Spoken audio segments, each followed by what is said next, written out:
5 scientifiques sénégalaises ont tenu une table ronde le mardi 11 juillet 2023 à l'Institut Cervantes, le centre culturel espagnol de Dakar. Le but de cette rencontre est de discuter de leur contribution en tant que chercheuses aux objectifs de développement durable.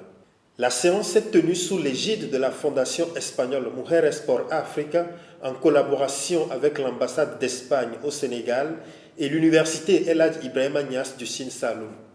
Pour la modératrice de la rencontre, le professeur Ndeye Koumba Kane Touré, une telle séance permet de mettre un coup de projecteur sur le travail peu connu des femmes scientifiques. L'objectif visé, la vulgarisation de la production scientifique des femmes sénégalaises pour que la population puisse comprendre ce qu'elles sont en train de faire et comment ça peut contribuer à l'atteinte de ces ODD. Directrice de recherche à IPAR, Initiative prospective agricole et rurale, le docteur Lortal estime une telle rencontre pertinente à plus d'un titre. Je crois qu'il y a deux grandes raisons pour lesquelles des femmes devraient se retrouver pour parler de leur contribution aux objectifs de développement durable.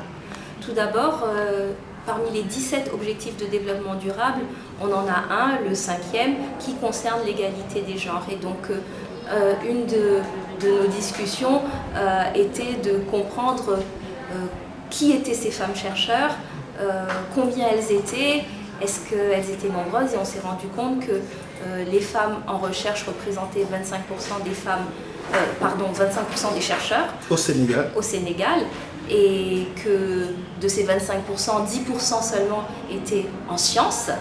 Ça, c'est le premier point.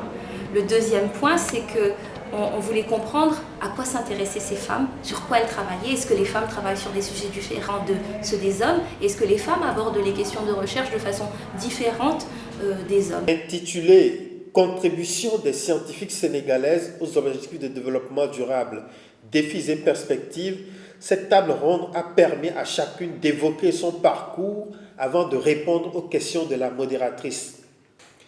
Elles sont mathématiciennes, agroécologues, informaticiennes ou encore microbiologistes.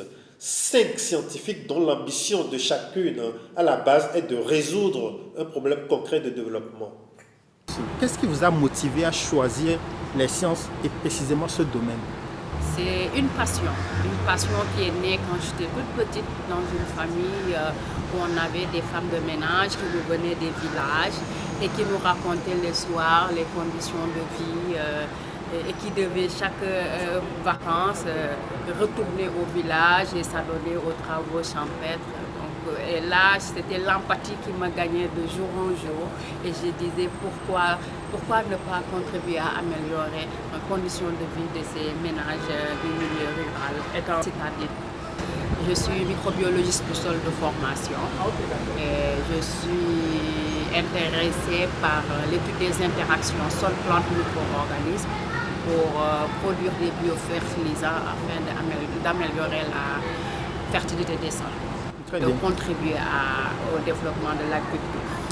Pour une jeune fille qui a été toujours passionnée, émerveillée par la nature, la plante, et je savais que pour vraiment aller dans le domaine de la plante, il faut que je choisisse les sciences naturelles.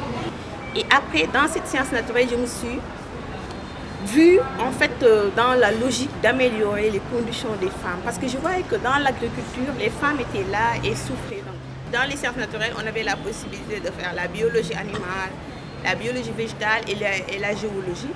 Et j'ai choisi la biologie végétale toujours dans le souci d'aller vraiment vers la plante, l'agriculture et tout ce qui touchait à la nature en quelque sorte. Je pensais vraiment contribuer au développement de l'agriculture avec des outils qui sont développés, des pratiques qui sont améliorées.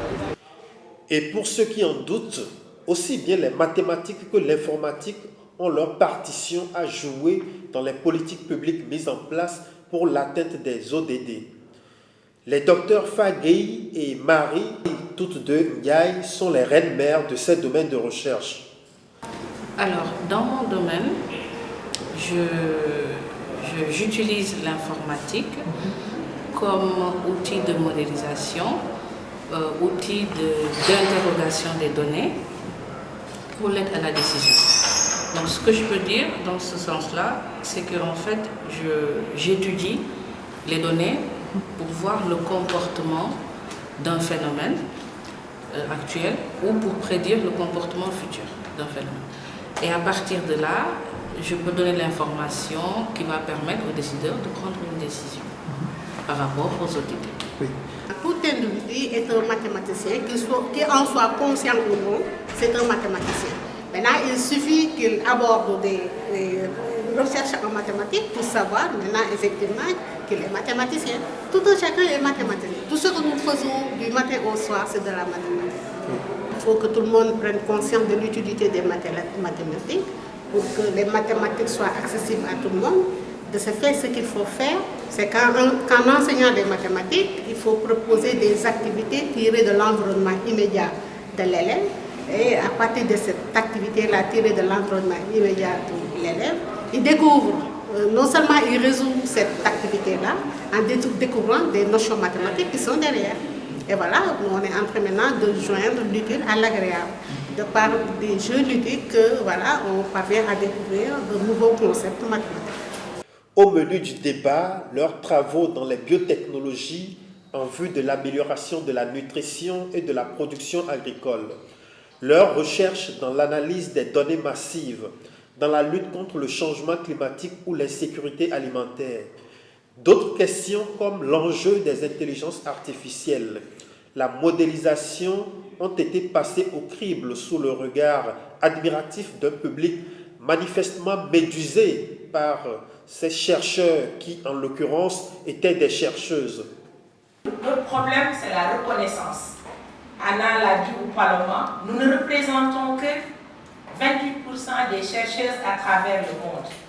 Et si vous venez au niveau de la sphère de décision, nous ne représentons que 11%. Nous devons briser cela parce que nous avons toutes les compétences requises. Et les résultats du baccalauréat qui sont sortis avant-hier le prouvent. La meilleure candidate, c'est une fille. La deuxième, c'est une fille. La troisième, c'est une fille. Donc, vive les femmes. Donc, avec ce potentiel, nous devons tout faire pour mettre ces femmes et ces filles dans un environnement favorable. Casser les stéréotypes ô combien tenaces depuis la racine, conquérir leur brevet de respectabilité partout, en un mot, briser le plafond de verre. Telle est l'ambition ultime des femmes et des femmes chercheuses en particulier. Mais souvent, il y a des stéréotypes. On vous dit que tel métier, ce n'est pas un métier de femme. Tel métier, c'est un métier d'homme. Nous devons conscientiser la population, sensibiliser la population pour qu'elle puisse comprendre que les femmes ont un rôle à jouer et que ces métiers qui sont dits des métiers d'hommes sont des métiers aussi bien d'hommes que de femmes et les femmes peuvent faire la différence.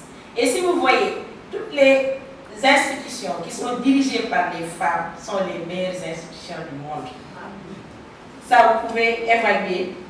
Je défie les statisticiens, ils n'ont qu'à aller évaluer. Toutes les institutions dirigées par des femmes sont des institutions performantes. Et voici un gros morceau lâché par Madame le Recteur au fact-checker.